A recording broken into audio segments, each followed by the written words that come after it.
Ok, buenas noches, miembros del jurado, arquitectos, compañeros, todos en general. Mi compañero Ítalo Cubas y yo, Diego Quispe, vamos a presentar nuestra tesis titulada Disrupción en la infraestructura educativa Yanesha, Escuela Nativa en la comunidad Loma Linda Laguna, Oxapampa.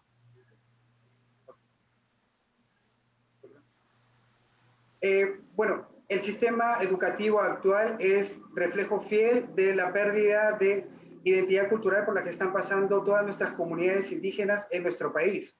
El Estado peruano ha desarrollado propuestas, soluciones, las cuales han sido paliativas y también asimilacionistas, las cuales han venido acompañados de un proceso de castellanización en las comunidades, las cuales han tenido un idioma propio. Sin embargo, esto ha generado el desplazamiento de diferentes jóvenes y también la pérdida y extinción de sus lenguas nativas. Este cuadro muestra, según datos del INEI, que de los casi 8.000 personas, 8.000 indígenas yaneshas que existen en nuestro país, alrededor del 34% han logrado superar o graduarse de la escuela secundaria. Lo cual los pone en un 22% aproximadamente más propensos a ser pobres. Y con respecto al nivel superior, los datos son menos favorecedores, ya que solamente el 7% de ellos han logrado superar un nivel técnico o universitario. Bueno, entonces en todo el Valle del Palcazú se presenta altos índices de pobreza, de deserción escolar y analfabetismo. Además, existe un déficit de infraestructura educativa planificada con una visión de cuidado territorial y cultural. La comunidad nativa Loma Linda, que es donde nosotros estamos investigando, se encuentra en el plano que estamos viendo, señalado por un círculo segmentado rojo. La comunidad, a diferencia de las demás comunidades que están dentro del Valle del Río Palcazú, es la única que utiliza el sistema de educación intercultural bilingüe, mientras que las demás utilizan este sistema de manera parcial. Pero a pesar de esta característica positiva, dentro de la comunidad solamente la escuela inicial y la escuela primaria tienen espacios pedagógicos definidos, espacios pedagógicos que si bien no son, son deficientes e insuficientes, pero están definidos, a diferencia de la escuela secundaria, la cual actualmente no posee un espacio para realizar sus actividades. Actualmente está desarrollando sus actividades pedagógicas en lo que es el local comunal y también 2 viviendas abandonadas. Entonces, ante esta situación, tenemos como objetivo principal diseñar una escuela intercultural bilingüe para contribuir en la reducción del déficit de equipamiento educativo dentro de la comunidad. De esa manera, crear un espacio propio a su contexto que permita la preservación de las tradiciones, la lengua y también mejore la infraestructura educativa dentro de la comunidad.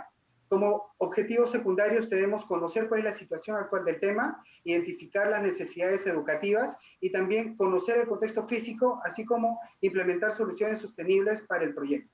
Entonces, respondiendo el primer objetivo, que es conocer la situación actual del tema, debemos de comprender qué es la educación indígena, también dónde se desarrolla o dónde se debería desarrollar este tipo de educación y también quiénes son las personas que están recibiendo esta educación.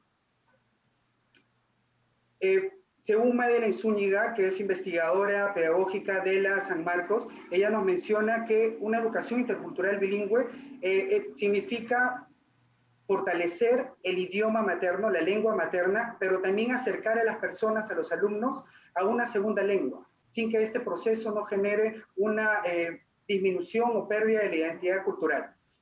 También Óscar Caballero nos menciona que estas escuelas que practican la educación indígena busca desarrollar jóvenes que sean conscientes de sus orígenes y que tengan como prioridad el valor colectivo más allá que el valor individual. Es por eso que nosotros consideramos, llegamos a la conclusión, de que esta educación en su horizonte programático refleja todo el compendio integral del legado de sus referencias culturales. Entonces, ¿qué es lo que se enseña en este tipo de escuelas? Según datos del BINEDU, una escuela intercultural bilingüe debe considerar el calendario cultural, también cuáles son sus actividades, la situación actual lingüística, además de tener la participación, contar con la participación de los sabios, de los líderes, de toda la comunidad, así como los alumnos. Además, según interpretación propia, de acuerdo a las investigaciones que hemos hecho en el Minedu, las características de una escuela de este tipo que brinda educación debe de tener apertura al contexto, sus espacios deben de tener flexibilidad, debe haber comunicación entre cada uno de los pisos, debe haber aceptación al entorno, innovación en cada uno de los espacios y la propuesta, y una empatía hacia la cultura. Y finalmente, para terminar con el primer objetivo, este cuadro nos muestra cuál es la característica de nivel educativo, etnicidad y procedencia. Podemos ver que si bien todos los de inicial provienen de la comunidad de Loma Linda y todos los de primaria también son alumnos que viven en esta comunidad, más de la mitad de todos los alumnos del nivel secundaria no son de esta comunidad, sino vienen desde otros lados. Este fenómeno se produce ya que, como lo dijimos, en todo el valle, esta es la única comunidad donde se desarrolla una educación completa en sistema intercultural bilingüe. Buenas noches, compañeros, jurado presente, ante todo. Vemos que esta educación indígena, hay muchas comunidades nativas a lo largo del Valle del Palcazú que no cuentan con una educación intercultural bilingüe, ¿no?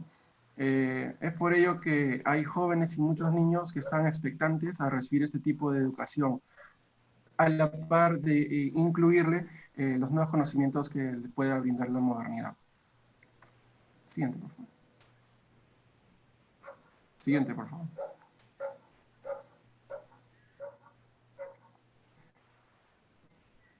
Sí. Hicimos unas visitas de estudios de campo en las comunidades aledañas a la comunidad nativa de Loma Linda y encontramos similitudes en cuanto a las problemáticas, tanto en presencia de lo que son murciélagos, también las materialidades que no eran, no se correspondían, unos son de estructura de concreto, otras de madera. Y también encontramos que muchas de las comunidades tomaban por sí mismos los aportes para que ellos mismos construyan equipamientos a su manera, ¿no? Pero esto no era suficiente. También hemos hecho talleres participativos con los jóvenes y niños de la comunidad para encontrar respuestas de cómo podíamos nosotros aportar esto en nuestro proyecto. Esto nos ha servido de mucho y hemos podido aplicar lo que son las grandes alturas, también la materialidad de lo que es la madera, amplitud de vanos y también en cómo en el ejercicio de lo que son el desarrollo de proyectos del exterior, cómo poder ellos, dónde se sienten más cómodos, cuáles son los lugares que nosotros podíamos también aplicar para el desarrollo de nuestro proyecto, ¿no? Como son algunas canchas deportivas, etc. Siguiente, por favor. Siguiente, por favor. Estos talleres también nos arrojaron datos en cuanto a las problemáticas, ¿no? Las problemáticas encontradas han sido también que son acorde a lo que encontramos en las comunidades aledañas, que son encuentro de insectos, de murciélagos, mucha incidencia solar no controlada y también lo que son falta de orden y las constantes goteras dentro de estos equipamientos educativos, ¿no?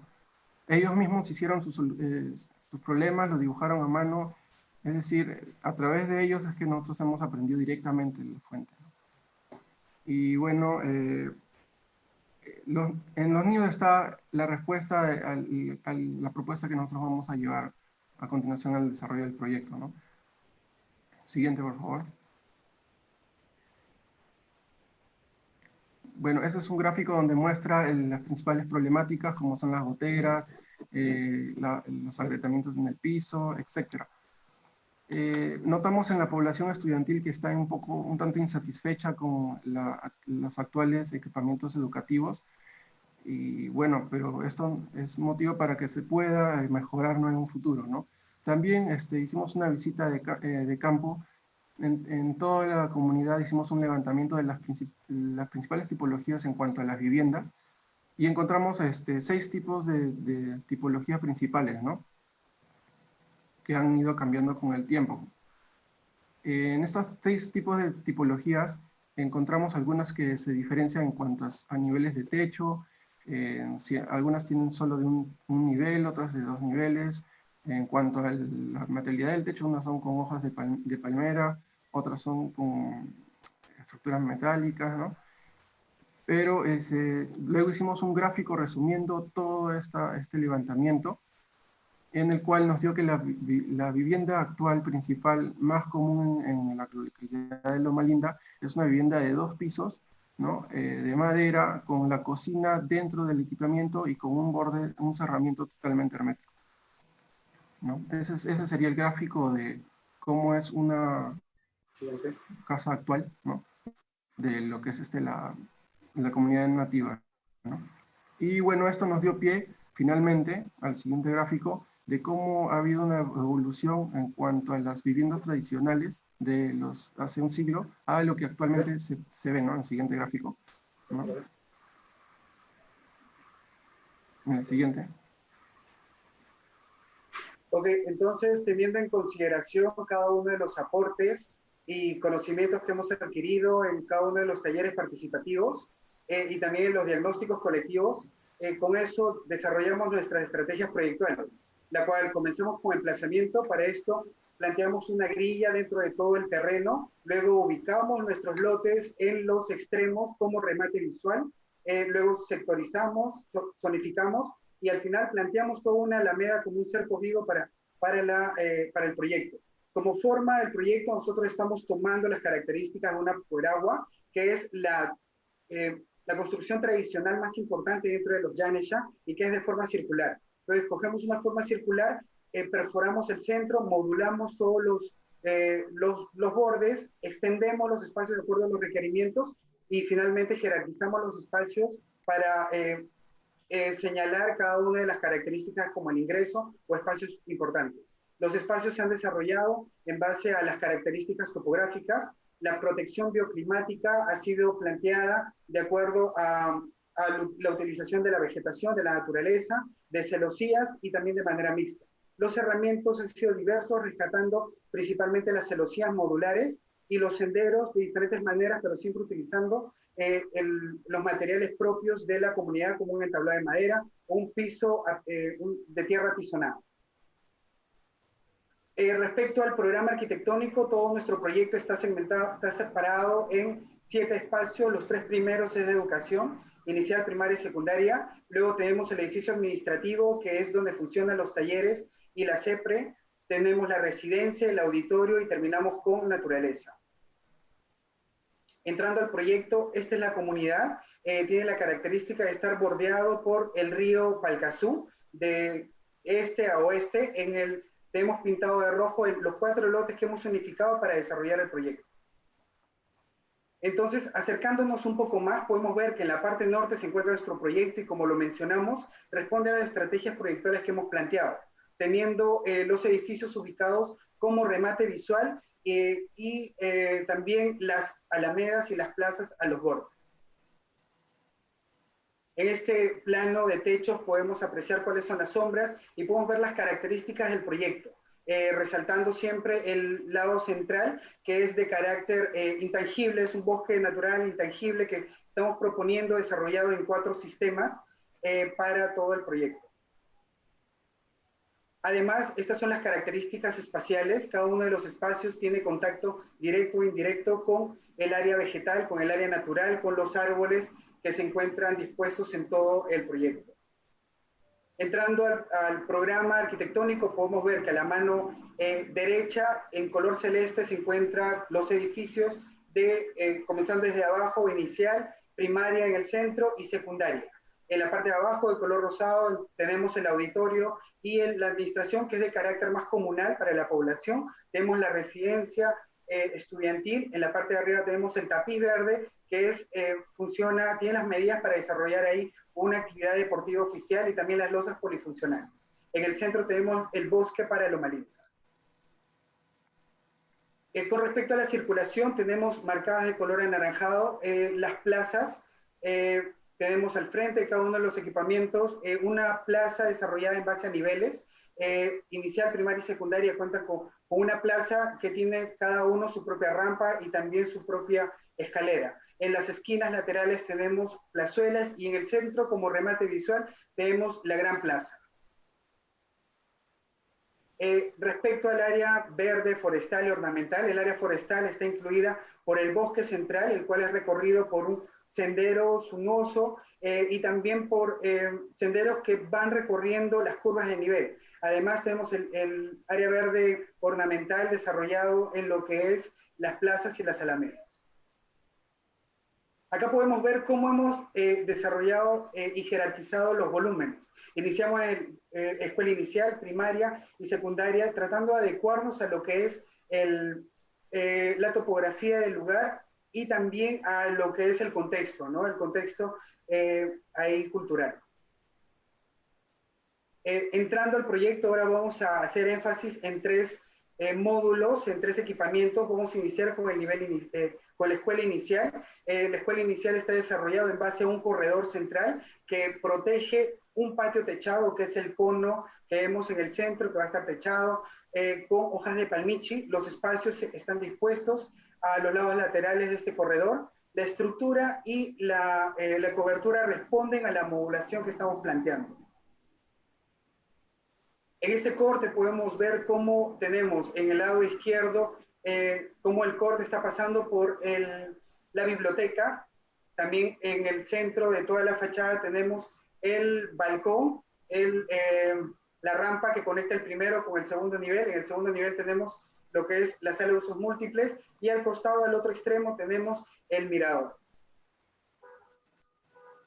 Acá estamos cortando el área pedagógica, el área de aprendizaje de los niños, y como podemos ver, en el centro tenemos el cono que va a estar techado con hojas de palmiche. En este render apreciamos cuál es el ingreso. Hemos buscado darle mayor dinamismo, presentando una fachada modulada. Esta celosía responde a diseños Janesha. El significado de esta celosía significa que está protegiendo algo especial, algo muy delicado. Está protegiendo a cada uno de estos niños. Además, le hemos agregado estos colores para darle un poco más de vivacidad y para que los niños sientan algo de diversión a la hora de ingresar a su escuela. Con respecto a lo que es la secundaria, jugamos, tiene un nivel -1 en el cual se ubican todas las zonas administrativas. También jugamos, hay un juego de patios de niveles interiores, esto especialmente le da riqueza al proyecto, y tiene al lado izquierdo una rampa de acceso y al lado derecho toda la zona de aulas en el primer piso. En el segundo piso también, subiendo, podemos encontrar lo que son las horas de laboratorio y de salones de cómputo. Un techo que lo cubre guardando la tipología de los Janesha, y en forma ascendente, ¿no? ¿Siguiente? En este corte se puede apreciar cómo el proyecto se inserta claramente la tipografía del lugar. Se ve la rampa que va subiendo por el lado izquierdo, cubierto por una celosía, y es como un gran recorrido que te permite apreciar la belleza de la naturaleza, rodeado de áreas verdes. Y en la parte derecha vemos el corte, la amplitud de los techos, la altura, para darle un confort climático también, ¿no?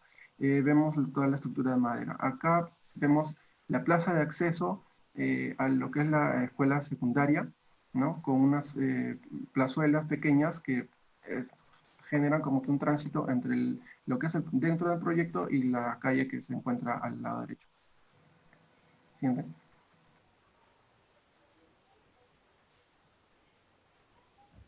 Siguiente, no se visualiza. Esta es una vista interior de la escuela secundaria con la rampa que accede.